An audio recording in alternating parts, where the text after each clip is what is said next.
basse omuwala gwe basse omuwala ne bamukuba bomu. Ffe tetujja kwebaka, this I promise you. Nnakamala mwekiza emyaka 24.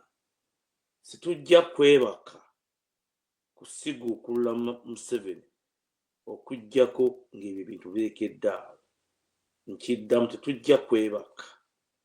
Awatali kwewaayo kulwanirira nsi yaffe tebijja kutegeera. Kati omwana oyo gwe baakubye ebbomu ne bamutta, baamuttidde ki?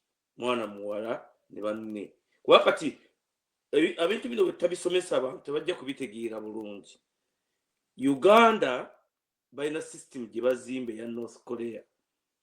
Ate kubadde abantu balowooza nti bino byakusaaga mbu security Museveni teyagisanga bw'atyo. Security teyagisanga bw'atyo. Museveni bwe yajjira mu buyinza obumenyi bw'amateeka waaliwo ng'abasirikale b'obote be babba ebintu bino. Otegedde n'abantu nga tebalina mirimu. Naye n'ateekawo LC system. Mbuli LC nga mulimu aba defense bagendanga ku makya ne bakera Maya Kawungezi bano emundu ku poliisi community policing ne bazikomyawo ne bazizzayo ku makya kuki ne bagenda ne bakola. Otegedde kakati ye atugamba nti eggwanga lye yasanga bw'atyo yazimba system. Mbu kati bannayuganda babbi nnyo alina okubaleeta drones ne zibeera mu bbanga waggulu nga zitunuulira buli nnyumba kuba buli address ya muntu bagiina kati eziriko drone ze bassa abantu. Kati ng'omwana oyo baamuttidde ki? Kwenywereza mu buyinza oba nalukoola okumujja mu parliament. Kati Museveni aleeta muganda we nabakava e Rwanda basodo bayingire mu parliament. Really? You think you people we are going to sit idle and look at you? Nalukoola nzaale omwana w'omu Uganda mu Buganda agobeddwa mu parliament lwa Museveni. Kwa Museveni yataddemu complaint yennyini nti baamubbye.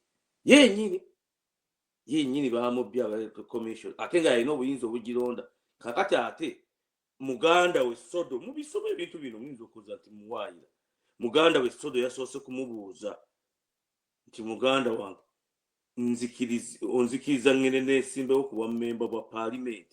Kakati ensi mugijja muffe bannannyiniyo mugiteeka mu mmwe bagashumba abaakava e Rwanda. Really? Ffe tetugamba tugoba bannarwanda. Twagala mazima na bwenkanya mu nsi yaffe ye system gye tulwanira okuzimba. Byonna bye tuze tusomesa tubikole. Ng'omunnarwanda akkirizibwa okuba mu Uganda nange nzikirizibwa okuba mu Rwanda oba mu Congo mu Burundi mu ki yonna nga tukolera wamu. Naye si mwe tugoba mu system yaffe ey'ensi. Buli kalimu konna n'ettaka mulitutte. Buli kamu mukatutte. Otegedde abaffe bavuga boda. Otegedde twetaaga mazima naki? Museveni alina okugenda ne Muhoozi. Tulina kumutayiminga ku the change, what they call the change of the guards. Change of the guards nga bakyusa. Museveni bwe kayitalayira ku parliament mwabataaliwo katubabuulire mujje muwulire ebintu bino. This is not a mere change of guards, but a fundamental change. You fundamental change buka Museveni. Otegedde kati mwe mutugoba mu nsi eyaffe mugitwala kwaba gashumba. Kati bwe mugenda okufuula bagavana ba Central Province. Sibo kati Buganda bagiyita Central Province. Kivuga nti Gashumba yasodde n'okuwasa omukazi alage nti ze gentleman. Ega muffe bannannyini nsi mutugoba ne mu political system. Mu economic system. Buli kimu mu magye mu police buli kimu. Kati nsi yammwe tujja kusomesa abantu tubakunge bazuukuke omulundi gumu nga bwe kyali the fall of the Soviet Union. Akasi kaali katono nnyo ka Estonia miliyoni 4 zeeyiwa ku kkubo ne ziwamba ensi. Kye tusomesa wano mu constitution ya Uganda kikkirizibwa okukunga abantu nga mulaba gavumenti eri mu buyinza byekola sibe mwagala ne mubakunga ne bawamba gavumenti ne bateekako awaabwe gwe bayataaga ate bwe mukwata ku Kyagulanyi mulimbuulira kubanga bino soda oyo gwowulira basoda abo bemuwulira basodo bemuwulira abo basodo anti sodo lyanga buno obusolo bw'embwa kinze bufe twabuyitanga tuli baana bato busodo agasolo g'embwa agano ne bagetanga gasodo embwa erina gusodo otegedde ebirombe bya gold byonna byabwe babigabana ebirombe by'abagodi kyemwetaaga kyeki tujja kukunga bannayuganda tujja kubakunga paka bajja kubagoba ngenda kusooka negguliro eno nga ngenda kusomesa nadde nsoma wano ojja genda olisome wano egguliro lya monitor ligamba Uganda youth young restless and dangerous bakeera kunywa mwenge kubanga omwenge baagusala ebbeeyi part of the policy ey'okudamya ensi omanyi ebintu bino bisomesa abantu babiraba mu Soviet Union gye mulula mu Soviet Union baabikola ng'eggwanga litabuse bagoba kyevu ne bagamba nti ate muba mukola musale ebbeeyi y'omwenge abantu nga banywa kwerabira amawulire gali nze sisomesanga sifunye mawulire kubanga ne betugenda mu kooti agamba nti nze mbawaayira bino akati ebintu bino how do we solve this problem tebalina mirimu tebalina ttaka tebalina future tebalina buli kimu kyokka ye ne gurupu ye mbu NRM nze njita NRM bali mu kalakatana kubba nsi katukole tutya buli wamu abakadde bakaaba ettaka balitutte buli wamu bakaaba ne bagamba nze bwampa omulimu Kyagulanyi teri muntu yabbibwako ttaka okuva mu Kampala paka mu Arua paka Kisoro wadde funfugu bweriti tujja kulibaddiza bonna mu Land Act.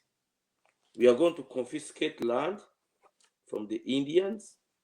Tutandika 1945 ebyakyamira ebya Uganda mwe byakyamira mu bayindi okujja mu Uganda nga abazungu babaleeta batugirega kimuddugavu omuzungu tasobola kwagana muddugavu kubanga kumuguza mwanyi na pamba ne baleeta abayindi in between nga ba middlemen nga Uganda ogenda wa muyindi nomuga patero njagala ompe gaali n'amabaati 100 benakungula emwanyi benakungula pamba tujja kubalira eyo ate ye bei gyakuwa gwe gyotwala kyava yagamba nga akatugamba kama pana taka kwenda mrajari patero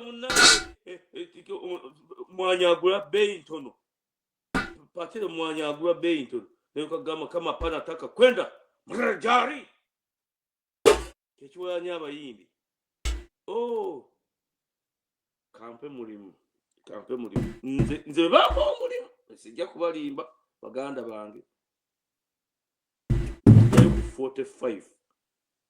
tuddayo ku 45 ekyo nja kibasomesa ngije tugenda kigaba kakati tugende ekintu kino kirimu engeri bbiri okuzimba eggwanga zo sente Museveni zayogera ze bajja mu gold nabira amawulire nga bagamba nti Uganda Rwanda ne Kenya zezi hub za gold yabbibwa Congo mu billions oba Museveni oba gundi Idi Amin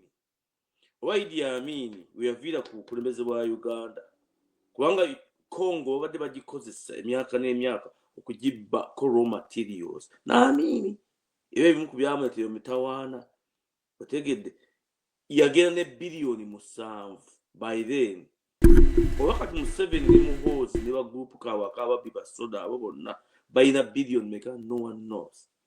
Kyova tujja kubikebera nga bavudde mu buyinza ke kali kadikira yo asset buli kimu tujja kukikebera. So they have to be defeated and moved out of the country. Sijja kikulimba otege tujja kubasiba emyaka 10 tujja kubasiba emyaka 10 assa abantu munaye agenda kukalabu bonna bagwana mu kkomera kubanga kino ekintu tujja kukikola kati tugende tutandika okusomesa wano. Kati there are two ways this thing we are going to create jobs kuba youth bano who are young, dangerous and restless. What we na hope? There's no hope. Tugende, there are two ways. The first thing we are going to see, our natural resources, sente meka ezizivamu buli mwezi oba buli week. Amabanja ameka getuyina ebintu bya people power bigenda kuba nga biri ku open. Teri secrecy. Government yali mu buyinza buli kimu nedda bigenda kuba mu lwatu. Amabanja gali bwegati Matiya Kasajja bajja bwezi kisente esente mwaziteeka ludda as a commission of inquiries ebintu bya bikwatibwe bitwalibwe n'ebiri ebweru tujja kubifuna. Babalowooza nti we are just jokers. Kyagulanyi ogwaba ali na international influence. Kakati nga njogera ekintu kino nti there are two ways. Some people say kubanga abantu bensinga okuwulira bagamba nti Taori oyo musajja Taori gwe bagamba ati akwata ebintu by'ensi n'atunda n'akola ebintu by'ensi, which is good. Naye ali ku wrong ideology. Ffe tugamba yes we can do that. Kati nga amafuta go gagenda kusomesa baana bonna okuva wansi paka mu university wonna tusobola okugunjula eggwanga dituusa ku international standards bakosa kusoma. Kyova n'embaawo madenza wapinki yakola. Naye comes to the issue nti bwe tukwata raw materials tugamba nti tuzimbe eggwanga, it will take us many years to modernize that country. Many years to modernize that country. Galomba afadde kati nga bw'owulira gundi bwe yagamba ono musajja waffe wano wayuna muva wala kizibu nnyo oba ono kapere n'agamba nti Uganda kutuuka ku international standards ejja kutwala emyaka 10.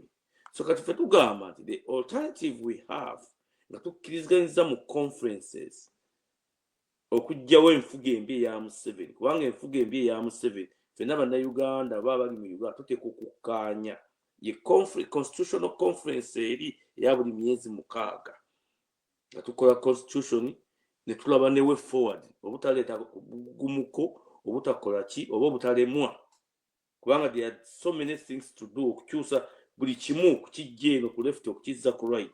Kakati others say nti tukozese system eyo, abalala bagamba nti no, we borrow,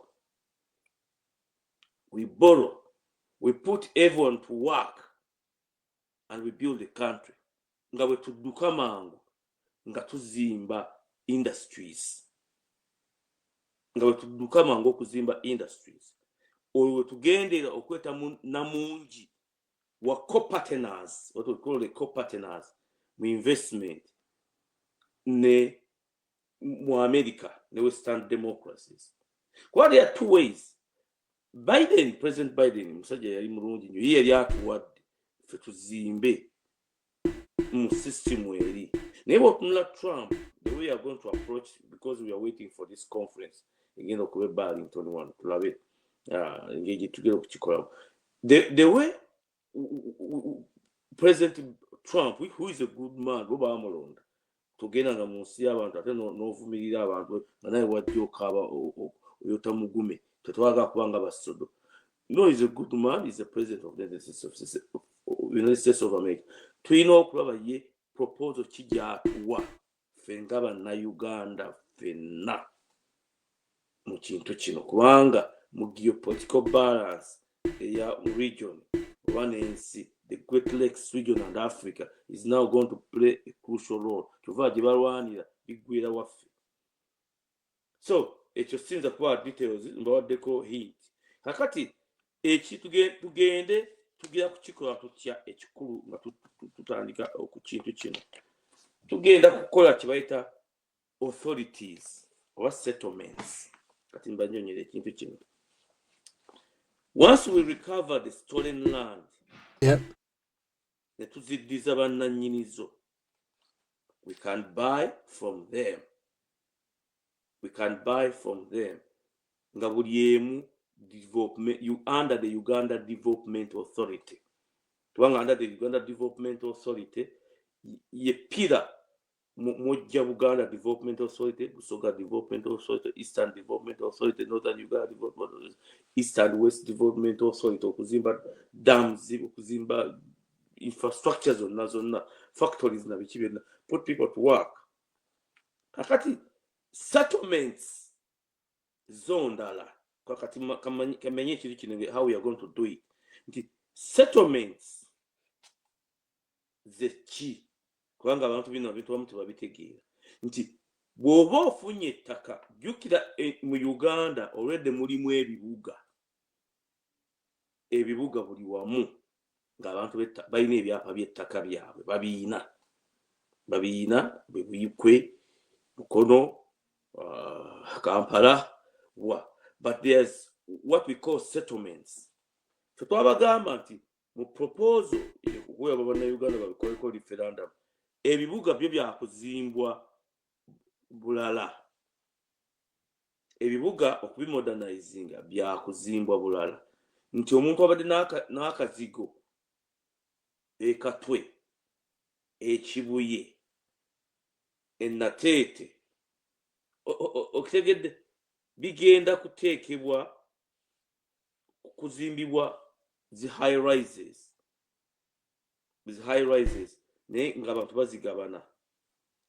Oli akataka kaali kenkana bwe kati afunyeko apartments oba floor 2, I don't know bwekityo kakati wona mukadde talina ssente afunamu akasente mweno nakano okumuyamba okumusasulira something bwekityo. Kati at settlements they are totally different. Ziba ne land authority settlement nginda kuzibasomesa the land authority. A settlement kabanga kabuga mu kibuga under a federal state. Kankwe kintu kye engije tugiye kukikolamu okitegeere bulungi nnyo. A settlement eba oba ng'azimbye ekibuga ekipya nga power Israel settlements. Ebintu bino bwe binaatuuka tujja kuwa abantu sente. Omanyika Museveni yako bwe kaali kakyali kantu kaabuuzanga abantu ne kababuuza nti mmwe ffe tutambula ebweru nga tulaba ensi yonna erabika bulungi bwe temusobola kukikola Uganda. Naye nga weewuunya abantu abaali bakola mu bintu bino bicapacity council bihani babimanyi ebibuga ebifaanane obulungi. So nga tugenda okukola ebintu bino, those that are going to be involved in the entire scope of the country of these projects bajja kusasulibwa bagende balabe kati nga zi settlements zikolebwa zitya ne consultation nti a settlement yemu mu kitundu kyerimu n'ettaka lye bayina is totally ngansi namba. Engeri administrations zikolamu, police engeri zikolamu, how buli kimu ebyapa bu sub-land titles kati gavumenti mulimu awamu awali apartments, mulimu awali industrial zones, mulimu awali factories. Engeri tulina okutereezaamu ekintu ky'abaana bemulaba nti tebalina mirimu. They are Ugandans. Kubanga tugenda kukwata abantu twabagamba nti tuwagenda kuba muzannyo, olina okugenda n'osoma n'okuguka n'olunaku olwamukyaka olw'okukuuma eggwanga, kubanga tugenda kumenya amagye ga Sodo ne Muhoozi ne Museveni tukole amagye ga Uganda. nenga amagye tugakola nga aga Israeli oba aga Switzerland. Every Ugandan from 18 to 54 ayina okuba okuuma ensi okusookuma obugagga n'okutereza ensi. Situlina kulekera abantu kukuuma ggwanga kutuzza muziku, tulina okugikola nga eri ggulugulu, nga security y'eggwanga eri ggulugulu, ate tetulina mirerembe na neighboring country kubanga our policy will be solving and working with the neighboring countries mu trade, mu investment, buli kimu okukola the Great Lakes community bulungi nnyo. Bw'otumya bya Museveni byonna bifu. Kakati tugere ku kino nti mubaamu authority, mubaamu factory zones, kubanga the key to win all this is engeri gye tuna negotiating ne President Trump ne administration ye nga batuwa ssente n'akatale, kubanga foreign exchange tumwetaaga okusasula gye tuba tufunye. Nabagambye nti bwe tugenda mu bino ebya tawori ate azimba enguudo kirungi nnyo, but it will take us 100 years okumodernizinga eggwanga. Ate ffe twabagamba under people power plan eriwo ya 10 years under Kyagulanyi. Ndoza mulaba ekintu kino. Twanga abantu bejogera ekintu kino bagamba nti mu struggle oba mu international politics, someone responsible or in that key position go the prime minister gubatunuulira. Tekitegeeza nti yafuga eggwanga. Kyova nti ogwo mulimu buli kiro gwensaba nenga nti nze banimpadde ogwo. Kati abantu abamu batandise okuntegeera. Bibagamba nga tumutegeera ayagala kuvuganya nangati muvuganya atya. Kati nze nina ekibiina ku ground tingende mbe wano kati mwalabe nanoonyeza tiketi yonna mu Uganda mbu asaba tiketi ye Namagoola, asaba tiketi y'egindi ya LC. System gye nnwanyisa okuvaawo eyo ya Museveni ko kaabwe kalowooza tibukaleeta system eyo fena tujja kuddukira muri forever. Kakati factory zones zimaze okuzikolako nti omuntu ajja kuba akeera ku makya, ennyumba zizimbiddwa, aweereddwa apartment ye, aweereddwa emyaka egyo gisasula, alina omulimu, asoma oba bamututte bweru oba kusoma bwa nansi oba bwa makanika oba bwa engineer, in everything we shall solve this. Tekitegeeza nti eggwanga lino tujja diteeka under authorities zino. Ndoza mukitege settlement, because a settlement muzisomeko the authorities, an authority eba kabanga akabuga oba ensi mu nsi kati act zaake zikafuga bw'osomeza Israeli ebintu bino mu bisome. Kakati eyaffe tubagamba tetusobola kuleeta kintu nga tebantu bannayuga gwe mulimu gwaffe okugenda mu conference room wali ate mujjukire mu democracy gwe tulwanira teri kukakako omuntu nti bano bakyoli, bano balango, bano bajja padola, bo they are under class. No, we all come together buli mwaka myezi ebiri emirundi ebiri mu myezi mukaaga ne mu December etuddeyo ne tukola. Bali wonte ffe tetukyagadde kuba mu democracy mumanyi nti bw'otunula constitution, kwanza nasoma nnyo constitutionism mu America engeri gye baatukola. Buli federal state erina constitution yayo n'amawanga n'obuwaayiro bwayo ne bagincorporatinga mu ndala, teri gwe bakakako kintu. Kakati these zones are part of the broader pattern of Israeli business activity in the West Bank that some view as contributing to Israel's occupation of the territory. Kati nkuwa example osome ebintu bino obirabe. Okay. The settlements zino omwana abadde anyookera ku makya anywa omwenge, alina apartment ey'okusasula nga ye tutumaze ogizimba, economy etandise okutambula, tusasula amabanja ate naffe ssente we ziri. Mwana alina ogisasula emyaka gya 30. The area the better. Ate wanatandika butandizi kubanga ye yabaddemu ku part of the program okuzimba kati yiye nti nyumba eyo yiyo ya bisenge bisatu okutegedde naye tekigaana nti oyina ettaka lyekabera maido ndozo olaba ekintu kino kakati nti yengeri gye tugenda okusolvinga mu problems eno unemployment education system byonna mu system eyo ebibuga bisigala bibuga ettaka ly'obwannannyini lisigala ttaka lya bwannannyini teryaggwe bajjako ttaka nti kuba tulina okuzimba ki okuggyako nga waliwo interest gye nabagamba wali nti tugera kuyisaawo kisaawe ky'ennyonyi kigera kudevelopinga tugera kuyisaawo oluguudo gaaliyamukka metros tugera kukola ki tugamba nti musoke ti oba zaituni ti oba gundi oba okwalinga ti wano wagendawo kino naye tubadde tukusaba tukolaganire wamu partnership si bino abalamuzi bange ka Museveni mumuwe sente zayagamba zitwale ku district mutwale kikukawambwa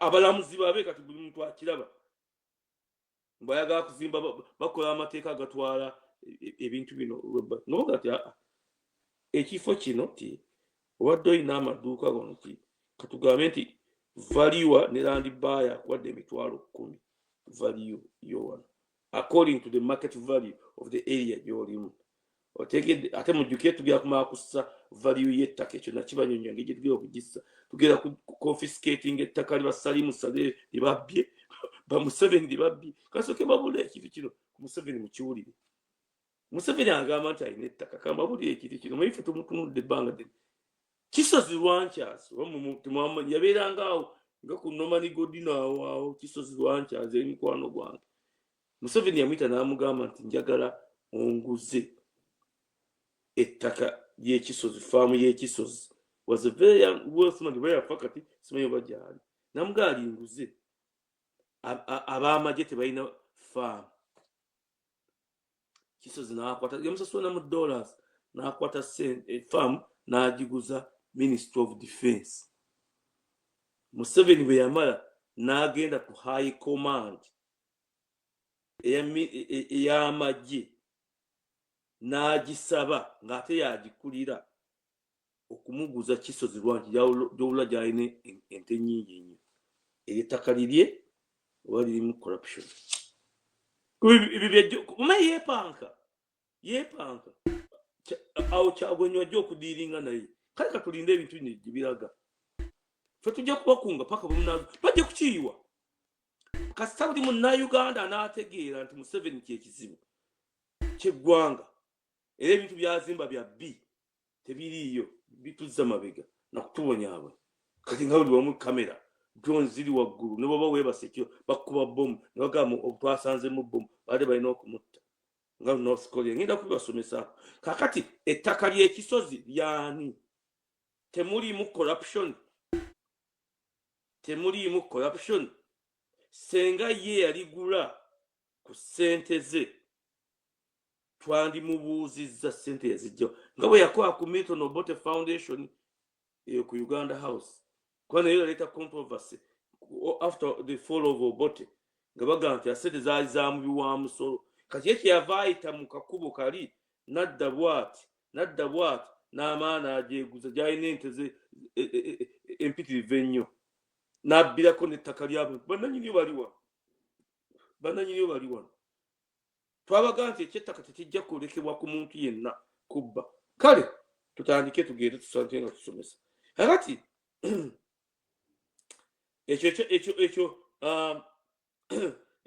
ekya settlements ne factory zones ne farm ne police zonna bazimba kumpi nsi wezaawukanira nti mu federal state y'emu ate mubanga omulimu bu state obulala n'amateeka gaabyo bwe kibeera n'amateeka agafuga kuba tojja kuba nti wafuna subtitle nga title kakati n'okutunda empewo eyo settlements ziba nkulu nnyo kuba bamanyi dda nti Musoke yagula apartment eno zino zisatu ne famire ye nannyini edduuka ye nannyini sinema ye nannyini kino ye nannyini kino ye nannyini kino era bw'oba otunda mu lunaku lumu ne transfer zikolebwa naye si bino bya Museveni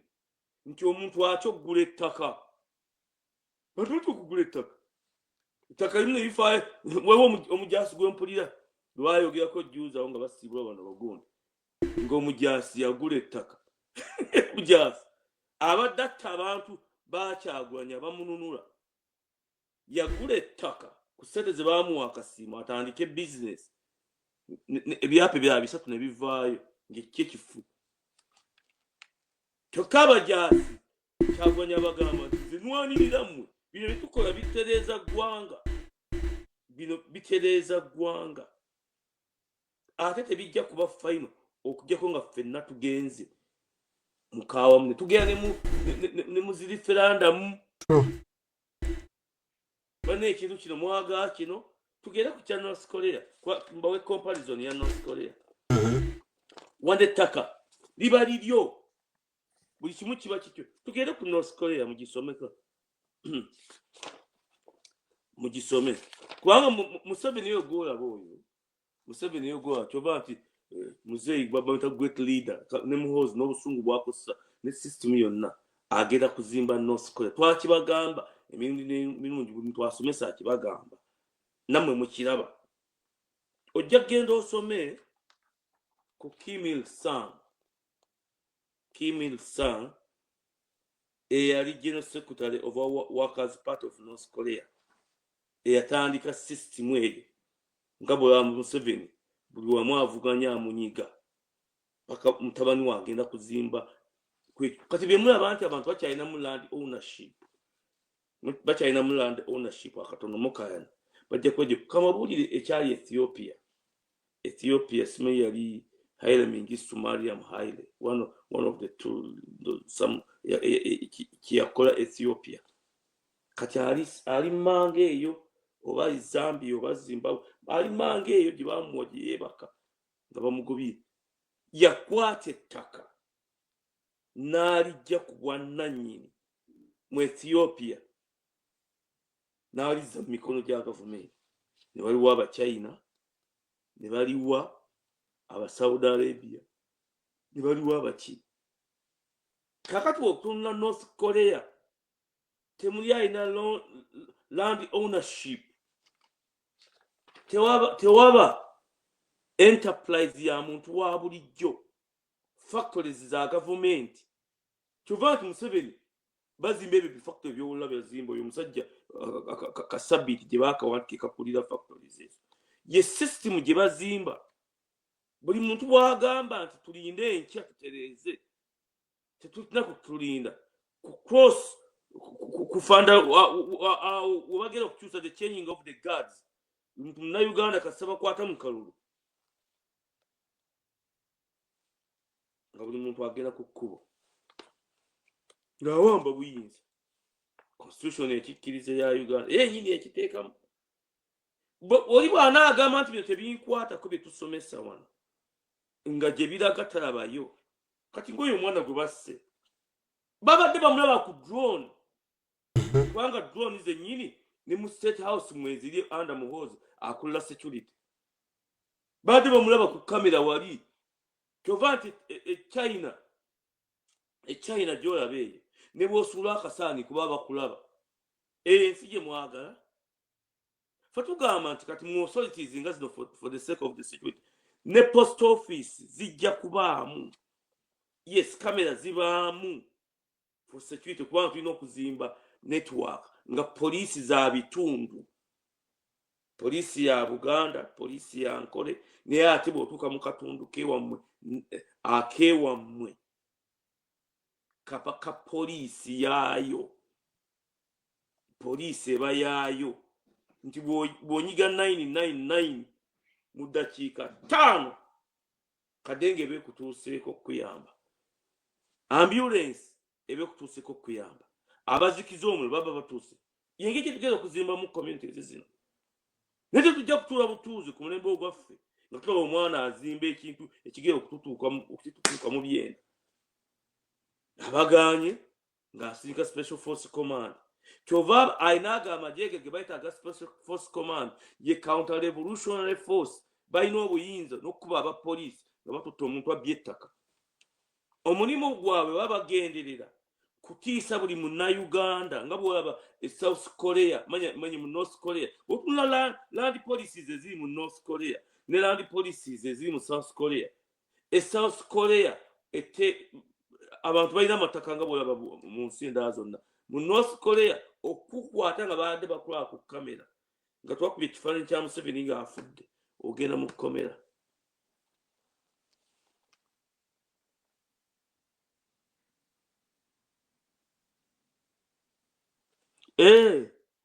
Kyoto, I want you to solve the Uganda unemployment, but only understand English. Okay, let me change it to English.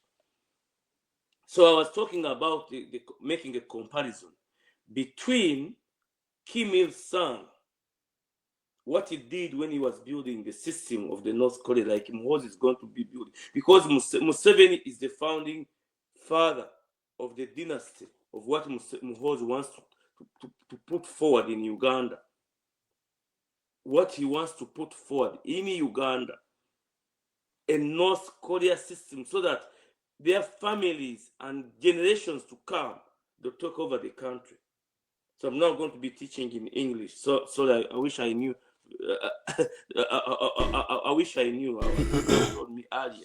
So get the time and study how the North Korea system of government was built. They never woke up. They had to build it step by step. Now that you see that Muhoozi is now in control of the government. Muhoozi is the president now. If you people don't know, he's the president. Wow. But of what use is it? Like that friend of his that just died, this Babu's son, he died. Because people say, for me, I'm going to be supporting this man. I feel like, I once had a lady I was talking to, and she was working in Saudi Arabia. Then I asked her, but whom do you support? She was a Mukonjo, and she told me, for me, I support Museveni. I said, really? You are working in Saudi Arabia as a maid. She told me that they're even beating her if she doesn't do, because you signed contract of being a slave to these families. Now you see the problem. So now you are supporting Museveni or Muhoozi without knowing the root cause of your problem of the suffering. So what we are teaching people is how do we solve Uganda's problem of unemployment and housing. The steps we are going to do step by step, how we are going to do it. Are we going to do it slowly by slowly, like this famous man in West Africa, or we are going to do it at once in 10 years? For us, we are saying the best way, if we can get money and borrow from America or the American institute with the help of the hand of the American Congress and the president, then we are going to build the entire country non-stop. Non-stop, we are going to bail out ourselves out of the agreements of the oil, because the oil, we are going to use it to fund the education system from primary one, even if nursery, we can do it up to the best universities in the world. Free education, because we cannot develop a country without the best international education. That's what Deng Xiaoping did in 1979 when he was making agreement with America. So now, let's go to this one. We now go to this one. We now go to this one. This one will come with it. In principle, North Korea do not privately own land or property. Because what you see, if we let Museveni and after Museveni's death, and his son is in total control, because he's now partially in control, he'll take away land ownership and property. The state That's how they build the system. These are not jokes. Whoever says, oh, for me, how can he do it? Remember many years ago, the European Union and the American government was telling Museveni that you're not going to bring your son to lead the government. We shall do everything we can. Today, what are they doing? It's up to us as Ugandans. That's why we are teaching you. To make a decision. Way before they were saying we shall not allow them. But now, what can they do? He's already there. He owns the army. He's the chief of defense forces. Because last time we talked about how we are going to solve that issue of the army and that very great position of the chief of defense forces. We told you that we are going to solve it because that's the key in stability of the country. We are going to solve the army issue, and then we are going also to solve it through the Switzerland system of how they choose the chief of defense forces. It's chosen through the Federal Council, and the highest chief of staff in the army during peacetime must be of lower rank to the general above him. But in war, it's like this. That's the same system Museveni has used, that you cannot make movement of the troops in Uganda because the lower rank is in charge of the movement of the troops. You people, you don't know these things. That's why we teach people these things. So now, the North Korean constitution states that all land and property are owned by the state. What you see in Uganda today, because look at what they did recently in their parliament. Look at what they did in the parliament, passing that law that we shall make sure that any member of parliament that signed on that law that overthrew the constitution of Uganda, though it's a bad constitution, because I was there when they were making it, shall never participate in any political system of the country. If at all we leave them in the country, they shall never participate in any. I take it.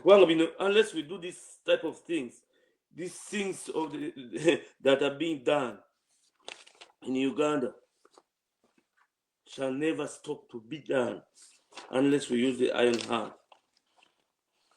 Now, let's go to buying land, or let's buying property in the settlement, because I told you that we are using the model of the settlements in Israel, how we are going to build the country, to take away the unemployment first, because we must put every person. People say it can't work.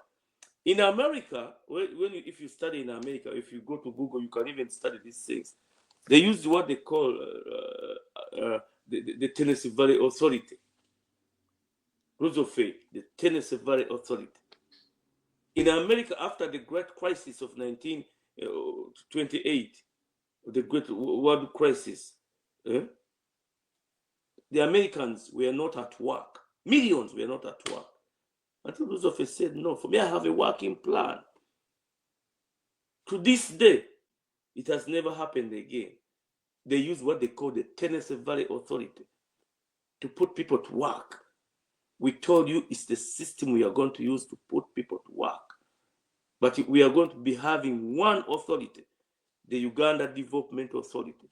Like a Fibonacci, I don't know if you know what they call a Fibonacci plan. Then out of that, we shall be having branches. The Buganda Development Authority, the Busoga Development Authority, the Ankole Development Authority, the Western Development Authority, because you follow the liver patterns, because it involves energy, control the flooding. Look at the flooding in the country that no one has a solution. For us, people power of Robert Chaguany has a solution. We say, no, we build dams, uphill dams, we produce so much energy to run our factories day and night. So, buying property in Israel settlement in the West Bank involving navigation of complex legal and political landscape. That is Israel.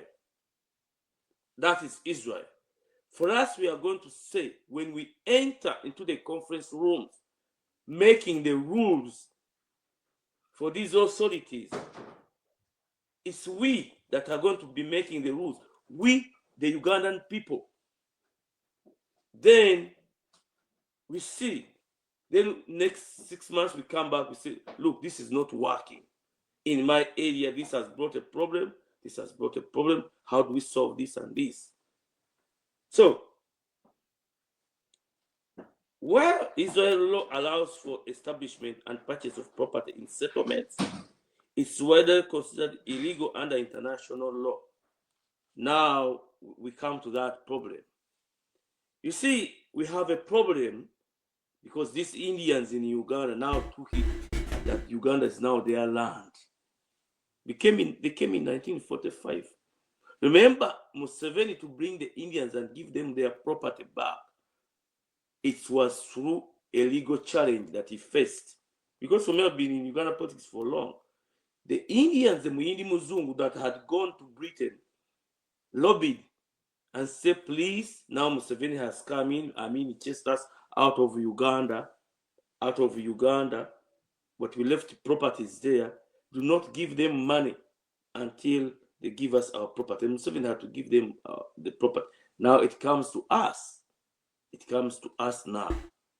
What are we going to do? Because you see, South Africa today is facing the same problem because Mandela made a mistake on that land issues. How are we going to navigate? Because if you see that the geopolitical balance now involves America working with India today.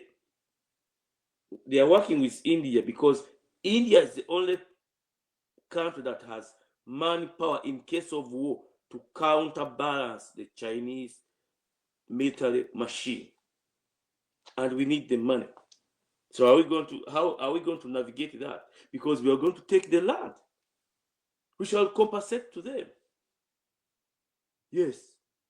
How much money did you buy this land? Because you're going to put the price of land down. But how much money did you buy this land? Because the act in Uganda is going to be specific. No one except the religious leaders and institutions. How are we going to navigate this? We shall put an act of land that no Ugandan, even me, shall own more than 100 acres in all the country. If you buy 10 in Kigezi, you buy 10 in Ibusoga, you buy 10 in Karamoja where land is very cheap. No one is to buy more than 100. No one. So we shall get the land from there. The rest of the land, you take it back to the district and the state there so that the people of Uganda can get land. Because we cannot develop capitalism. Capitalism is the only way that will give us wealth, financial stability, economic growth, and everything. You see that problem? The American capitalism, that after we have established our factories and we are working with the American investors not invest our land, not own our factories. That's the key thing there, like Deng Xiaoping did. An American, you have a piece of land. So, for example, I have an acre. We put together 10 acres of land and we build an industry that is going to be manufacturing this. I always use this thing. It's going to be manufacturing this. So for us, because we did not have enough capital, we bring in an American with enough capital and establish a factory, but it's owned by us, the means of production. For us, we're only giving them the finished product so that they can sell to the American market. And the agreement must not exceed 10 years. It's like at the gas station. It must not exceed. So that after 10 years, every Ugandan is going to be mafuta mingi. So we took a good start of this, how we are going to do it.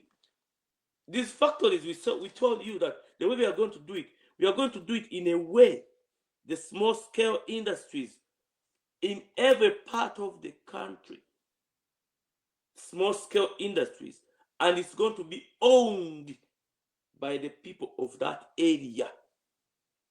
Then you have the medium-scale industries.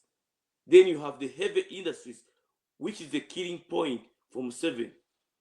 Because Museveni, his 10-point program, he clearly said that the heavy industries shall belong to the government, like the communist ideology, like the North Korea ideology, so that you are a servant for them.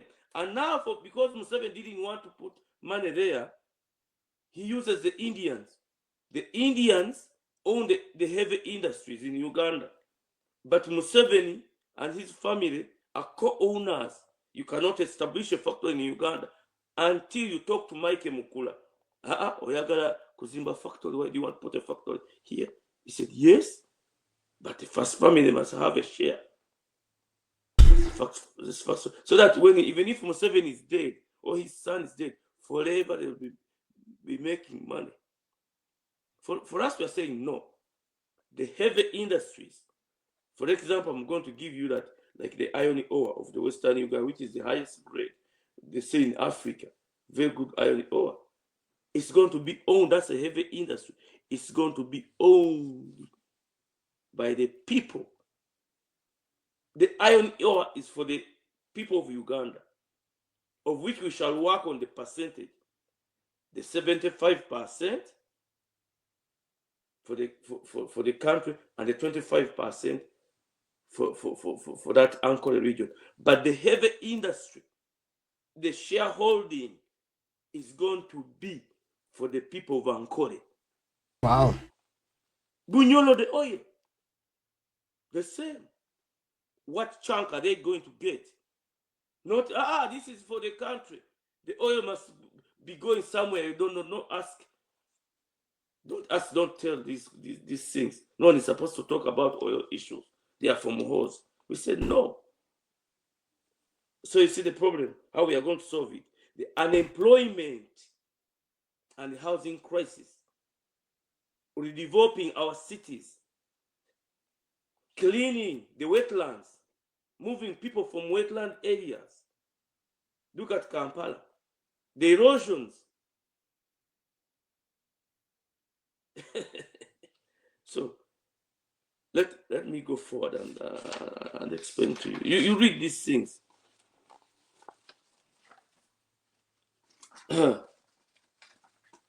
This is relevant what I was going to teach. No, not all land in Israel belongs to the land authority. Because in the settlements, these settlements, the land authority is owned by the land authorities. But in Uganda, you have Milo land, you have customary land. So this is an addition. Because you tell me, if we have how many square miles where we are going to build these settlements, how are you going to divide the land and have each one have a title? It must be on one land title under the authority. Then you issue subtitles to gas stations, mechanical workshops, but modernized. So let's go forward.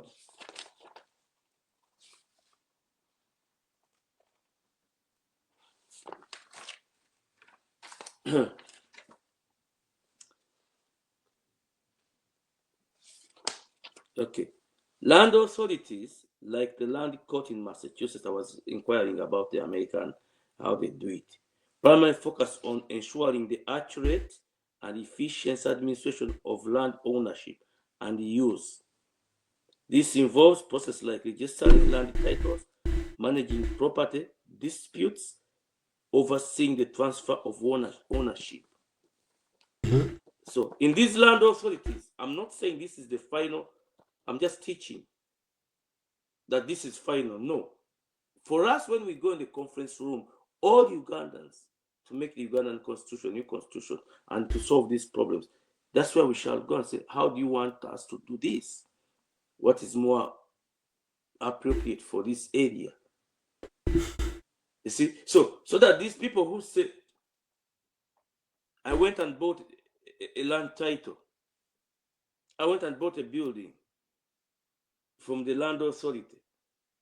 I have such an apartment, the 3-bedroom apartment. It's mine forever. I have the subtitle. And then tomorrow morning, someone comes and tells you that, no. This is mine. I bought this one, I bought this. Then we go to court. No, this one will all be solved in the authorities. Not all Ugandan land is going to be under authorities. No. This is areas where we are going to be getting these young boys and girls that are on the street to put them to work, to put them to school, to put everything that they need to get off the street. For example, let me tell you, if someone in the morning has a car, we shall cut the prices of the taxes of the cars because we haven't built our own capacity. We need to build our own capacity of manufacturing. Recently, I was looking at in Germany, they are going to lay off so many, maybe 20,000 manufacturers of Volkswagen, and already Rwanda has Volkswagen there. Rwanda is producing Volkswagen in Rwanda. So how are we going to do it? To develop our own system. We are going to be hiring these people in the authorities, not in the settlement. In the authorities, we hire Uganda Development Authority. We hire these people, the workers, the specialized workers, to work with our people, so that we put them to work and show them how do they assemble a car. They're there. They don't have jobs. They were laid off, and they're going to be laid off for the next, even in America. So we have the good plan to kick Museveni out and build a country. We now go to this President Trump, our good president here. Trump reinstates U.S. travel ban, bans citizens from other countries. So unless we, the people of Africa or Uganda, particularly, or the Great Lakes region, solve our own problems and modernize our own countries, the world is tired of us. You see people crying here when they are evicting them from America, or when they are taking them back home to where they belong. They are crying. This, we have an opportunity to change this. A working plan and an opportunity now with Kyagulanyi. Don't look at him as if he's someone. No. Look at him as someone who is able to get us out of this problem. Israel plans 1,000 unit expansion for occupied West Bank settlements. You see how they build the settlements? They just don't build. Let me give you an example of this Prime Minister Nabanja. The people of, most cases, these people of Renzo, no, not Renzo, Abagisu, this, how do they call it? The Bagisu people, our friends, the Bagisu people. How many people suffered under those landslides? Look at the houses that were built to settle there. For us, when we are going to build settlements, high rises, because the land is shrinking because of the overpopulation Museveni has caused in the wars, though we are going to take them back in a peaceful way. I told you we are not going to force people. We shall just deny them the right to buy land in Uganda. No one is going to buy land as a foreigner. No South Sudan is going to buy land in Uganda. If you bought land, you take it away under the act. You had to have come here. Even if you are not a citizen of this country, you can only lease land. True. Even if me, I'm going to build a factory or farm to grow cotton, and I'm going to South Sudan because they have big land there, chunks of land. South Sudan or Sudan, I leased for 49 years. So that's the way we are going to be building and solving this this problem of putting people to work, putting people to work, putting people to work. I was going to teach about this, but I think it's irrelevant. But I can even mention about it. In Uganda, I was reading about this thing that is here. They want water towers everywhere in the countries. People are building water towers. Ethiopia, so many countries where they are the people that are oppressed that cannot get water. The water towers. This one we shall build even in the remotest. Remember what this man did. This man of the late South African president, who Nelson Mandela, our hero, was to solve this water problem. For me, I went to Tanzania in 1990. Tanzania, after I came out of jail in 1990, I don't want to talk about that. I went up to Tanzania, but I was surprised that most areas in Tanzania had running water. But in Uganda, under Museveni and his son, what they are building is a military system. Security, security, security, security, security. The security of the people is the life that they hold as God-given in their country. We shall get away this problem of building a security, and we shall concentrate in the well-being of the people of Uganda in even the lowest part or the remotest part of the country. Everyone must have running, safe water. The toilets, let me talk about toilets as I conclude. The toilets in America, if you look at I think the law that abolished toilet is almost, I think it was 18 something, 18 or 1900, 120 years. In America, you can never find this pit that in Akayu. It's not there. It's not there.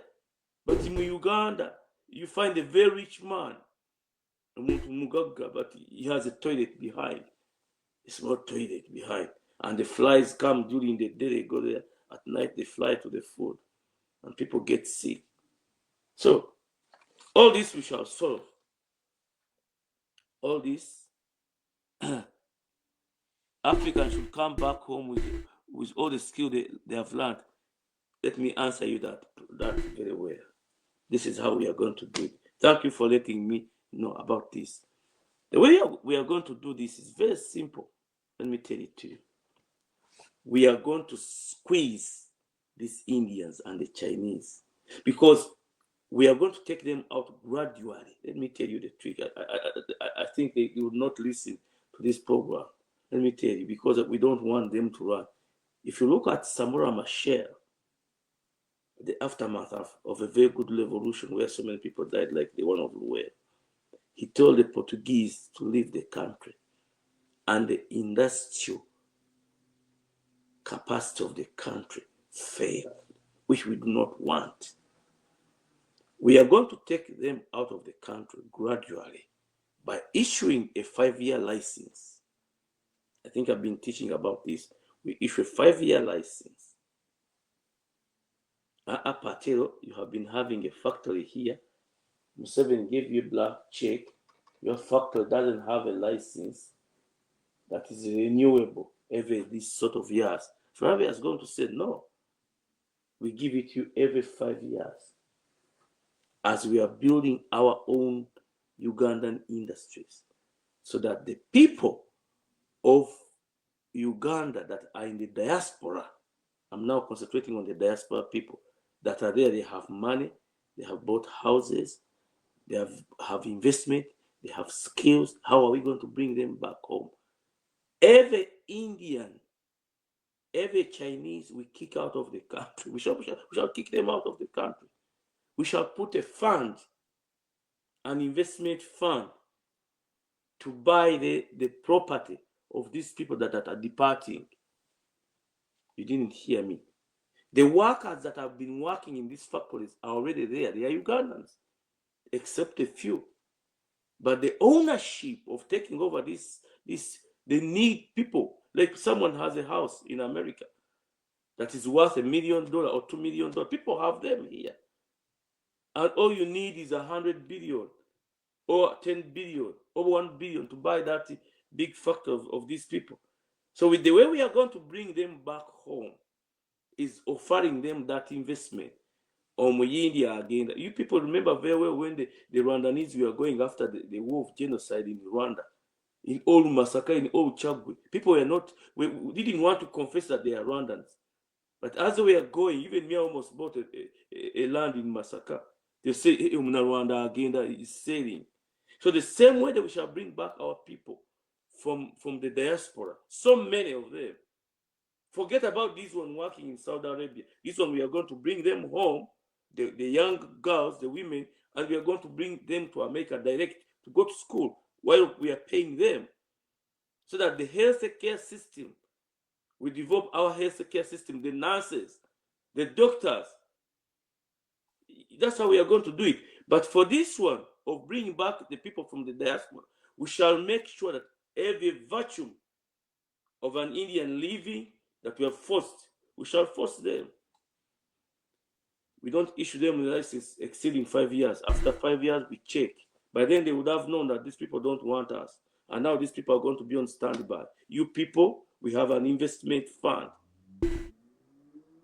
You put down this amount of money, the raw materials are there, the market are there, and you give us back the balance.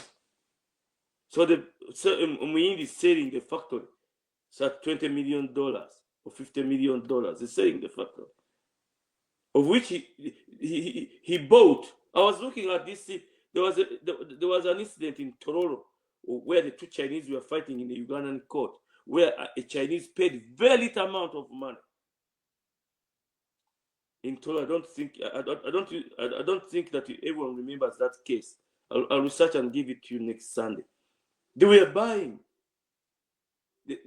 He bought mineral rights, and then he was selling it to another Chinese at way higher the price. And now they had a dispute, and then they were going to Ugandan court. It's our land, they are our minerals, they are our everything. They're just making money because the government official or a minister has been paid millions of dollars behind. So that's how we are going to solve it. The diaspora people, be ready. We said now, okay, and we need is selling 50 million. You people, the fund is here. We bail him out. He goes. You take over the ownership, and we give you every month. You are being paying. You'll be paying us this money with such an interest, low interest. So you bring back our people.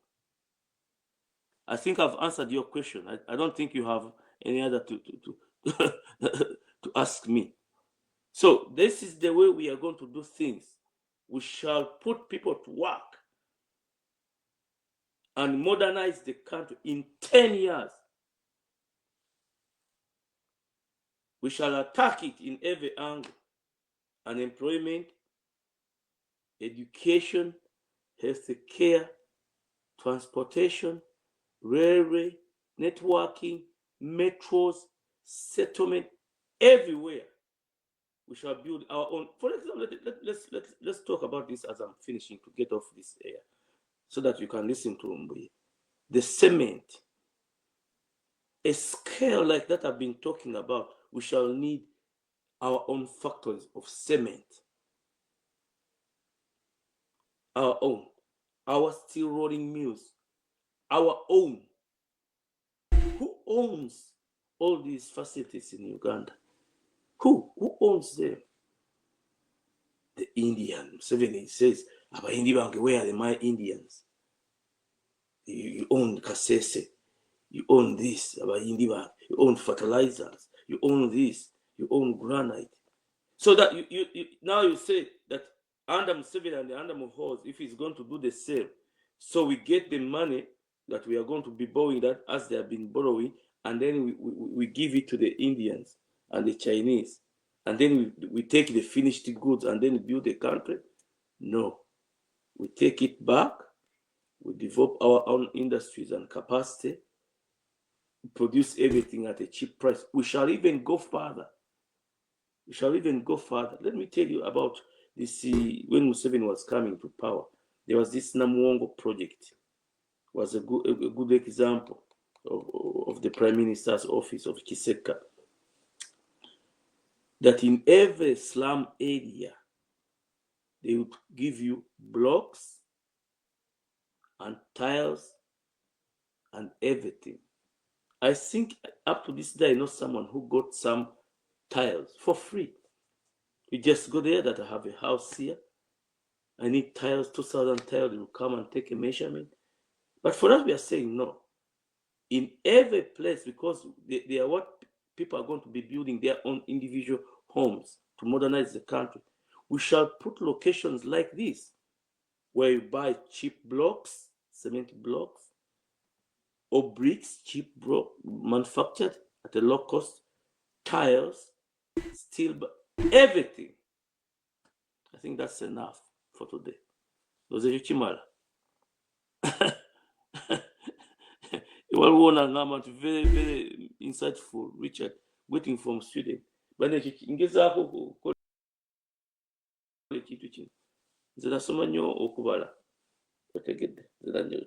Engineering. I do a lot of engineering. Naye byebyo byolwaleero nze nkoze ogwange anaalaba video eno girikinge gisharinge. I know ebya Museveni, we give him another 50 years for his son to be another North Korea in Uganda. In the end, buli muna Uganda jakaba. In the end, every Uganda shall cry. So, see you next Sunday. Kali abebyo tuyanza nnyo tuyanzike muganda waffe Richard Muyombya ensonga zituuse bulungi bukyali buvunaanyizibwa bwo gwe muna Uganda buvunaanyizibwa bwaffe buli omu okulaba nga Uganda eva mu kifo weeri ekyokuba n'ennakyemalira ekyokuba n'abakulembeze abatafaayo ekyokuba n'abakulembeze abeerowoozaako bokka abakulembeze abeefaako bokka babalowooza nti be bakatonda babalowooza nti bokka be bali n'amagezi bokka balina okukulembera eggwanga Uganda omuntu atasobola kukulembera Uganda bo be balina amaanyi buvunaanyizibwa bwo n'abaana boozadde n'abantu b'obeera nabo okulaba nga tukomya obufuzi bwa nnakyema okulaba nga tukomya enfuga embi tunensi ffenna etufaako ensi ffenna etuketaalinga fo ensi ffenna etubeererawo n'abakulembeze abatulowoozaako so abeerowoozaako boboka